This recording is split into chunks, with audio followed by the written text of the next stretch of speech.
सगळ्या जनतेला रामनवमीच्या खूप खूप मनापासून शुभेच्छा देतो। आज आपल्या पीरकल्याण नगरीत खूप भव्य दिव्य असे मिरवणूक आणि खूप मोठा सोहळा या गावकऱ्यांनी पार पडला, त्याबद्दल त्यांना सुद्धा खूप मनापासून शुभेच्छा देतो आणि त्यांचं कौतुक करतो। पाटील, एक राजकीय प्रश्न आहे। तुम्ही मध्यंतरी हकीत वक्तव्य व्यक्त केलं होतं। अजित पवार गटातल्या काही नेत्यांचे विकेट पडताना दिसतात सध्या, एक व्हिडिओ व्हायरल होतो। आज चांगला दिवस आहे, आपण थोडं आज या विषयावर बोललंच नाही पाहिजे, परंतु आता काय आहे की हे डावपेच असतील त्यांचे, मुद्दाम होऊन काहीतरी गाड्या करायच्या आणि स्वतःहूनच काहीतरी उभा करायचं कुबाण आणि चांगल्या मंत्र्यांच्या विकेट पडायच्या आणि घाण घाण सांभाळायची, हा सुद्धा डाव असू शकतो अशी शंका येते।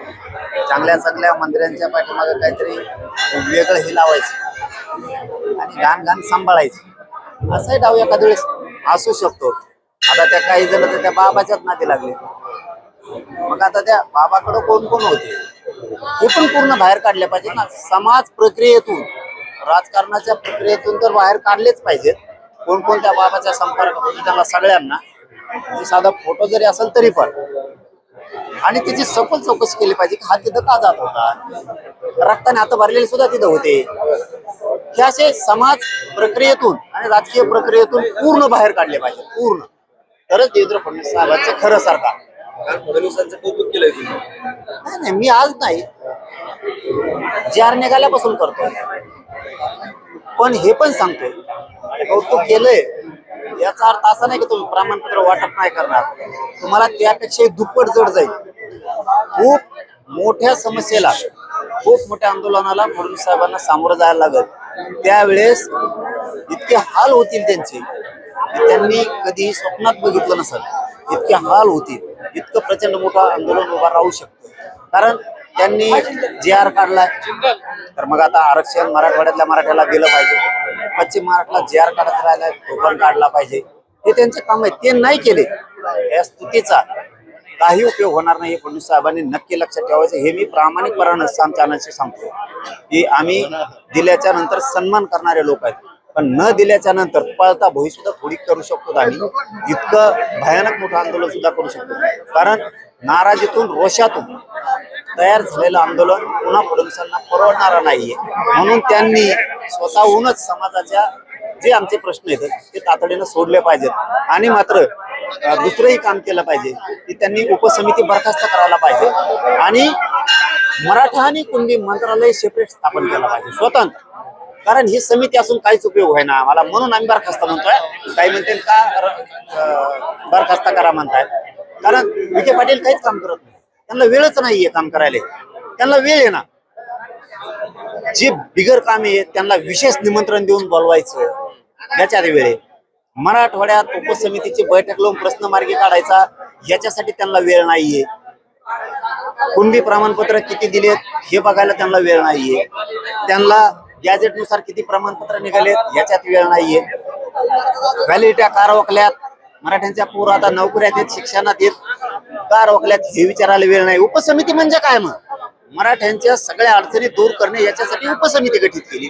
उपसमिती काय करते, मजा बघते का? आमच्या आयुष्याचं वाटलं होता ना, आमचं आयुष्याचं वाटलं होता ना, उपसमिती मजा बघणार आहे का? कशाला पाहिजे ती उपसमिती? मग सारथीनुसार सगळ्या योजना बंद पडत आल्या, महामंडळानुसार पण कुठलेही काम होत नाही, कुठली योजना सुरू आहे सारथीची आणि कुठल्या बंद पडल्या हे बघायचं काम बारकाईनं उपसमितीचं म्हणजे विखे साहेबांचं करतायत का काम नाही, ते त्याला काय म्हणतात ना, धुंदीत आहे सत्तेच्या। मराठ्यांचं किती नुकसान होतंय याच्यात त्यांना वेळ नाही, कित्येक तरी अभ्यासकांनी वेळ मागितला, त्यांना वेळ द्यायला त्यांना वेळ नाही, कित्येक तरी समन्वयकांनी प्रश्न मांडण्याचा प्रयत्न केला, तिथं वेळ नाहीये, त्यांना मराठवाड्यात उपसमितीची बैठक लावायची, तिथं त्यांना वेळ नाहीये लावायला। मात्र काही लोकांना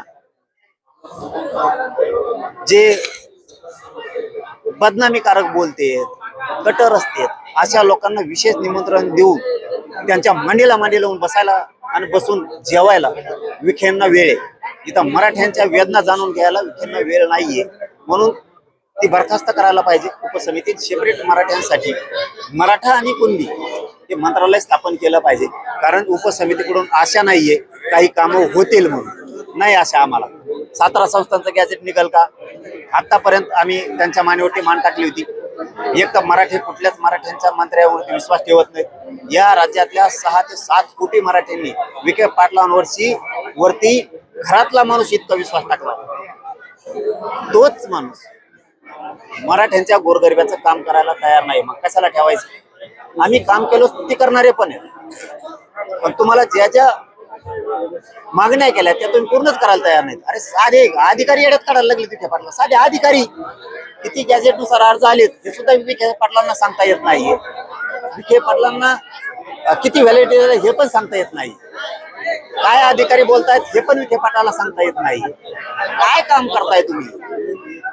ही रोष विखे पाटलांनी मराठ्यांचा अंगावर घेऊ नये, मी साम टीव्हीच्या वतीनं जाहीर सांगतो.